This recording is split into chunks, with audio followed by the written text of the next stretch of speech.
L'orientation sexuelle, finalement, c'est par quelle personne on est attiré. Donc, on peut être hétérosexuel, on peut être homosexuel, on peut être bisexuel. C'est vrai que maintenant, c'est un sujet qui s'est libéré ces dernières années. Donc, les gens en parlent plus volontiers. Là encore, c'est toujours une question de respect. Chacun est libre de vivre sa sexualité telle qu'il entend, à partir du moment, bien entendu, où il respecte l'autre et où il est avec des partenaires majeurs et consentants. Mais finalement, c'est la seule règle à respecter. Et le choix de chacun, ça fait partie de quelque chose d'intime, donc qui ne justifie pas d'être exposé si la personne ne souhaite pas en parler et qui doit toujours être respecté. Est-ce que l'homosexualité est plus dure à vivre dans les armées qu'ailleurs, que dans la société en général?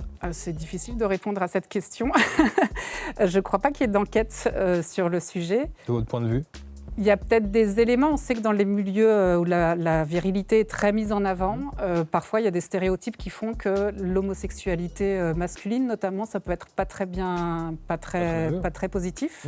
Il faut le dire, et ça, il faut rappeler que c'est interdit par la loi. C'est une discrimination de stigmatiser quelqu'un en fonction de son orientation sexuelle. Ça fait quand même un certain temps que l'homosexualité est plus punie par la loi en France. Et il en va de même pour l'identité de genre. Depuis 2016, on peut choisir son genre. On n'est plus obligé de se faire opérer quand on décide de changer son genre à l'état civil.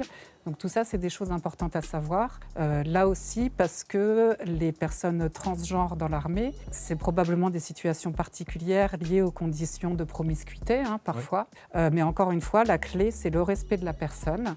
Le respect de l'intimité de chacun, c'est-à-dire qu'on n'a pas à aller voir comment sont les organes génitaux des personnes. Inversement, on n'a pas à exposer ces organes génitaux à d'autres personnes. Donc c'est vraiment un respect mutuel.